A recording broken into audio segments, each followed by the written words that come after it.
Olá pessoal, vamos continuar hoje o capítulo 18 e, o capítulo 18 fala da questão onde Jesus é preso pelos soldados e é levado ao principal sacerdote, o grande sacerdote, e onde Jesus, ao ser traído por Judas, ele protege os seus discípulos, né, e apóstolos, na verdade, e ele é levado sem nenhum tipo de resistência, nem por ele, e também ele não deixa com que os apóstolos ataquem, né, esses soldados, porque os soldados, por vir tantos soldados do templo quanto os romanos, esses soldados eles esperavam resistência, né? E quem leva esses soldados até o local, porque Judas ele sabia exatamente onde Jesus ficava. Era um lugar comum, Jesus tinha uma rotina, né? E ele sabia exatamente onde Jesus ficava e eles levavam tochas, né? Porque não tinha como você reconhecer as pessoas sem ter esse tipo de material que seria as tochas. E onde era a escuridão era muito grande, então eles levavam tochas. E ao ver Jesus, Jesus é questionado, na verdade ele questiona primeiro o quem eles estão procurando, ele já tendo onisciência, ele já sabia que eles estavam vindo prendê-lo, né? Mesmo assim ele pergunta, né, por quem eles estão procurando, e quando eles falam, estão procurando Jesus de Nazaré, eles falam, você sabe quem é? Ele diz, sou eu, né? Quando ele fala sou eu, tantos os guardas, eles todos caem, né? Através do poder da palavra de Jesus.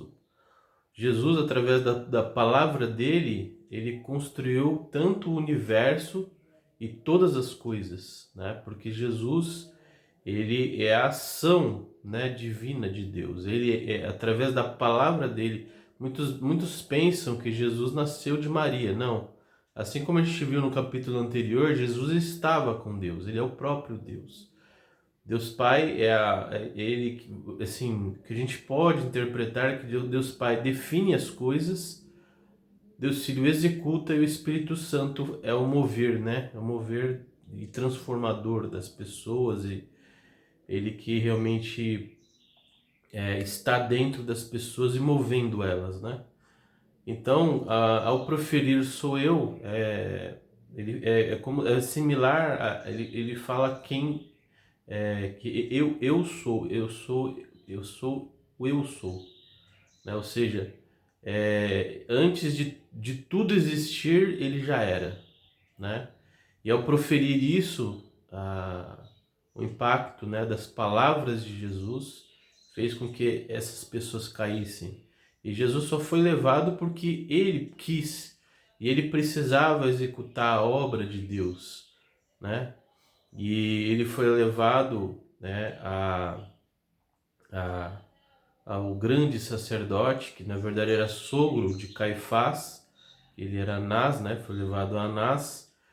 E a gente pode inferir que Anás, por ser sogro, ele tinha uma autoridade e uma influência sobre tudo aquilo que ia fazer, né?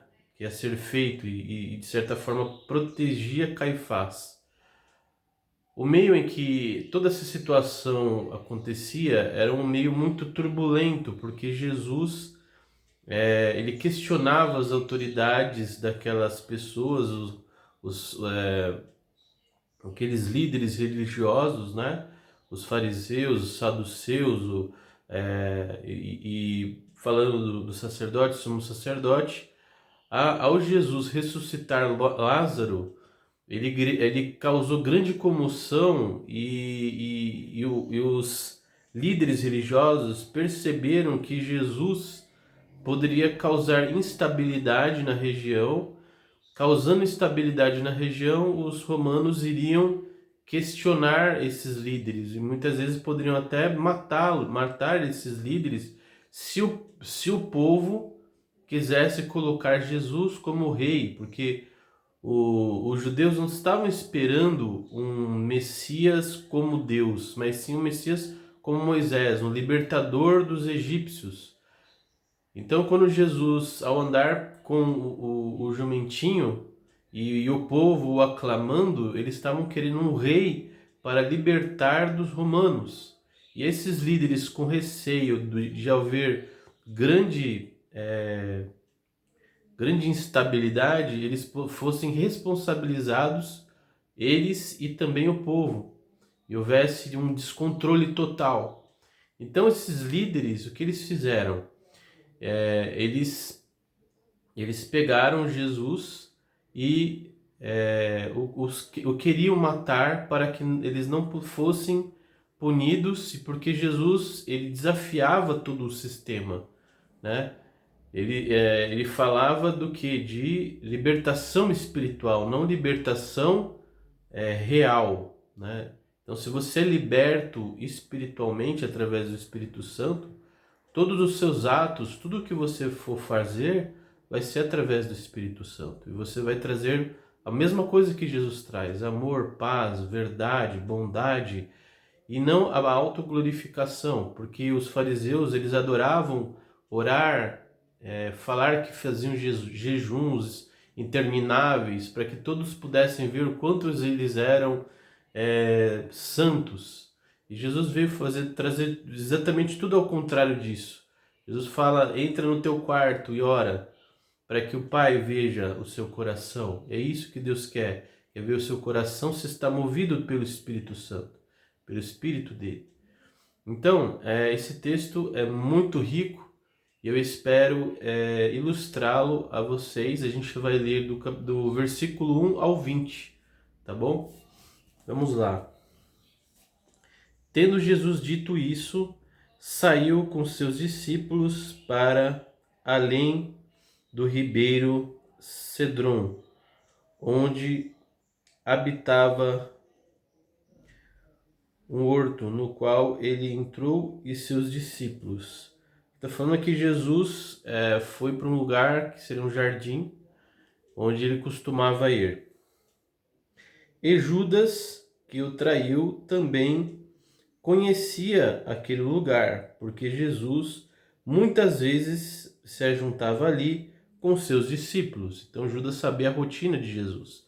Ele sabia onde Jesus estava para o trair. Tendo, pois, Judas recebido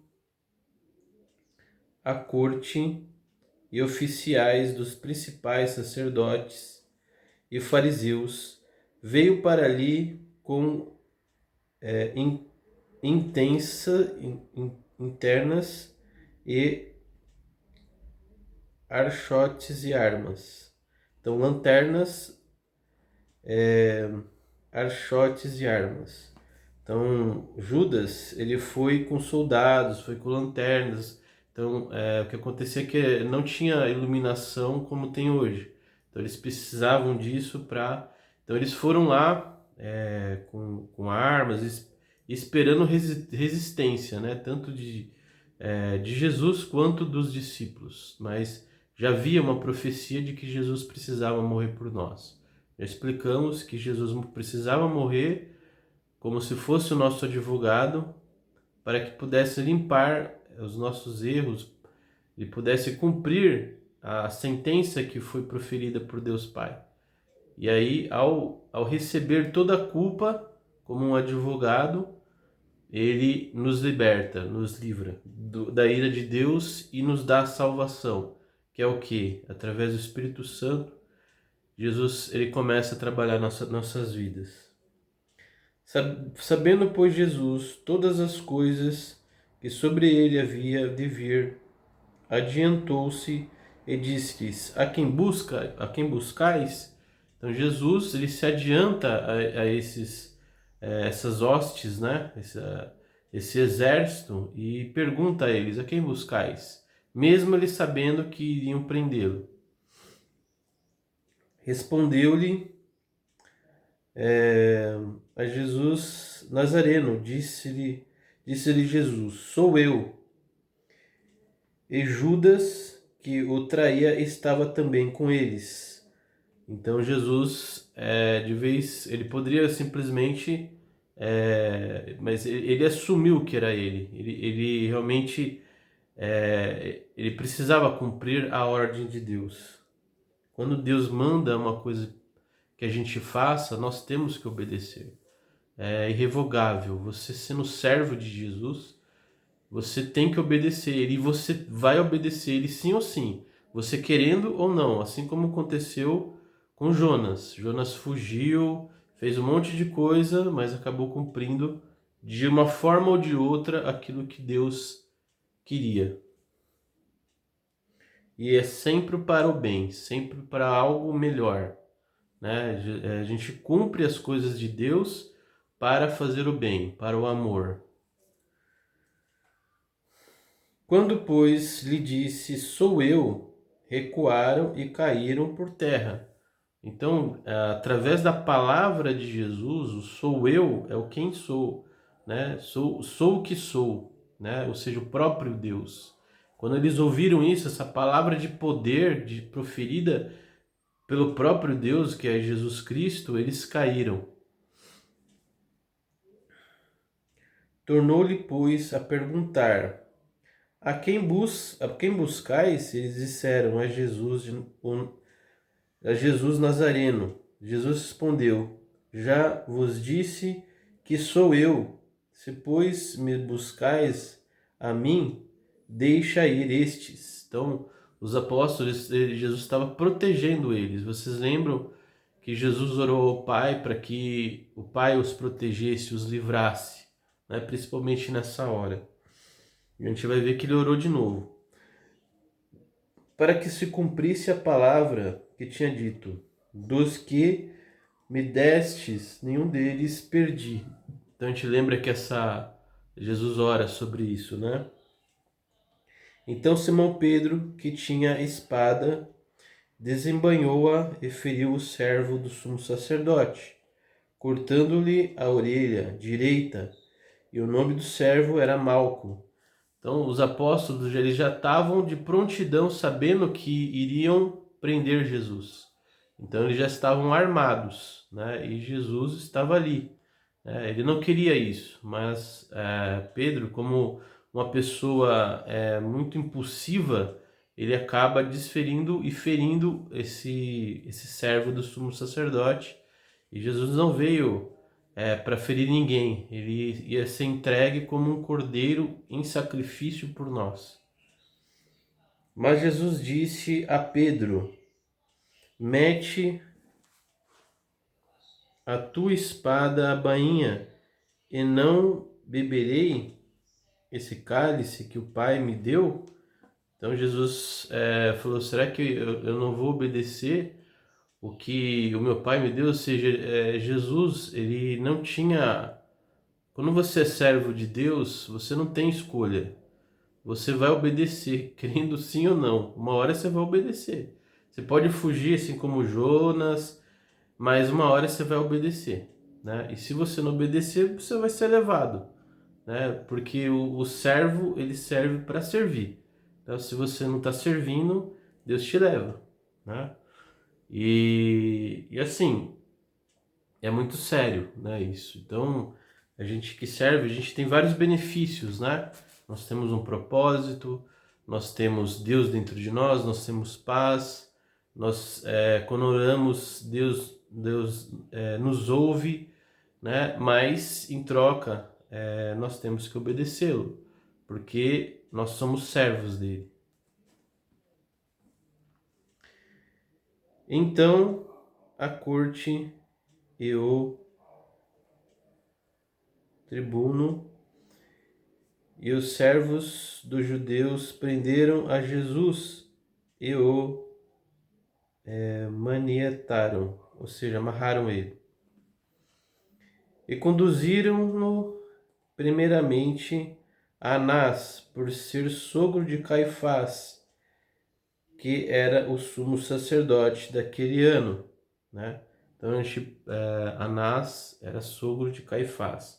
A gente pode inferir que ele, por ser sogro, ele era mais velho, Então ele era a ação de Caifás, né?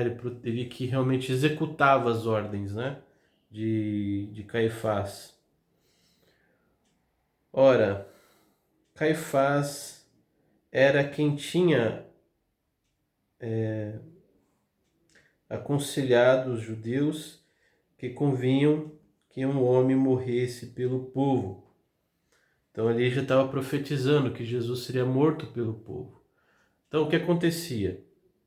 Como eu expliquei, eles estavam com medo de que houvessem revoltas, que Jesus fosse proclamado como rei e os romanos punissem esses líderes com morte, porque eles não conseguiriam controlar o povo, né? Então, falaram, ó, a gente até sabe que ele é o Messias, mas ele pode causar problemas para nós, porque eles não viam Jesus como Deus, eles viam Jesus como Messias, assim como Moisés, né? Eles não estavam achando que eles estavam matando o próprio Deus, eles achavam que estava matando um homem, né, que estava causando tumulto, que estava tirando a autoridade deles, que ele, ao ser proclamado rei, poderia trazer problemas para eles, que estava tirando a autoridade deles, que estava propondo uma libertação não uma libertação espiritual, que não seguia o guardar o sábado, né? Então, por ele se tratar de um líder que eles não o reconheciam, e então realmente e entrava em confronto com eles, eles quiseram, não só quiseram, mas sim o prenderam e o mataram. E Simão Pedro e outro discípulo seguiam a Jesus. E esse discípulo era conhecido do sumo sacerdote e entrou com Jesus na sala do sumo sacerdote. E Pedro estava na parte de fora, à porta. Saiu então outro discípulo que era conhecido do sumo sacerdote e falou com a porteira, levando Pedro para dentro. Então a gente percebe que a gente a gente tem acesso até os palácios, né? Então é muito importante a gente ter bons relacionamentos, né? Então a porteira disse a Pedro: Não és tu também dos discípulos deste homem? Disse ela. E ele respondeu: Não sou. Tanto Jesus quanto os apóstolos eram muito conhecidos, né? Então não era raro de que uma pessoa como essa porteira se lembrasse de Pedro. Ora, estavam ali os servos e os criados que tinham feito brasas e se aquentavam, porque fazia frio. E com ele estava Pedro, aquecendo-se também. Então a gente já percebe que Pedro ele já negou Jesus a primeira vez, né? E agora eles estavam lá com os soldados. E o sumo sacerdote interrogou Jesus acerca dos seus discípulos e a sua doutrina. Então todo mundo conhecia o que Jesus pregava. Não era desconhecido, né? Para ninguém. Jesus lhe respondeu: Eu falei abertamente ao mundo. Eu sempre ensinei na sinagoga e no templo, onde todos os judeus se ajuntaram, e nada disse em oculto. Então, Caifás, né? Na verdade, Anás, ele sabia quem era Jesus, o que ele pregava, ele sabia tudo, né? Mas mesmo assim ele queria questionar Jesus, até para que ele pudesse juntar provas contra Jesus, né? Então, assim, a gente percebe que Jesus, ele se entregou como um cordeiro, né? Ele realmente nos amou, ele se entregou por nós E ao se entregar por nós, ele nos salva. E todo aquele que crê em Jesus recebe o Espírito Santo. E é por isso que o poder dele ecoa até hoje, porque nós somos discípulos dele, filhos dele, né? E ele, ao agir em nós, através do Espírito Santo, nós ainda proclamamos a sua mensagem a todas as pessoas. Então é de suma importância que, se você entendeu essa palavra que a gente tem pregado hoje há bastante tempo, de que Jesus Cristo é aquele que liberta a sua alma contra a escravidão desse sistema, você receba Ele como seu Senhor, né? E você recebendo Ele como seu Senhor, você vai ganhar propósito, você vai ganhar a paz, porque o mundo desse sistema assim, a gente não encontra paz, porque é um sistema que sempre está em busca de algo, nunca é totalmente satisfeito, né? E nós só somos satisfeitos quando estamos completos com Deus, com o Espírito Santo e fazendo a obra dele, executando a obra dele, que é falar dele, mostrar amor, mostrar paz, mostrar verdade, e com isso podemos criar um mundo melhor, fazermos um mundo melhor. Quanto mais o homem se afasta de Deus, mais perverso, mais ruim, mais egoísta, mais focado nos seus próprios interesses o homem é, fazendo com que o mundo ele se torne um mundo cada vez pior, né? Por que que um homem ele faz o mal a uma mulher? Porque ele está só buscando o seu prazer, né? Por que que a mulher causa mal ao homem? Porque ela está muitas vezes buscando os seus interesses, né? O que deveria ser é o que o homem fazer a mulher feliz e a mulher fazer o homem feliz, que é exatamente o que Jesus prega, é o amor, né? Então, ao executarmos o amor, a paz, a bondade, a verdade, nós transformamos esse mundo num mundo melhor. E é exatamente isso que Jesus veio pregar, até o momento em que ele volte, ele venha. Então, Deus está dando oportunidade a nós de glorificarmos o nome dele até a volta dele, para que nenhuma pessoa fale que não sabia do que estava acontecendo. Então, nós temos que proclamar a palavra dele. Tá bom, pessoal? Nós temos... se você quer saber quais livros que eu estou indicando, tá na descrição desse vídeo. E comente o que você tem achado dos vídeos, se tem feito sentido para você, tá bom? Então nos vemos no próximo vídeo, a continuação do capítulo 18, a partir do versículo 21. Então é isso, pessoal. Muito obrigado e nos vemos e até lá.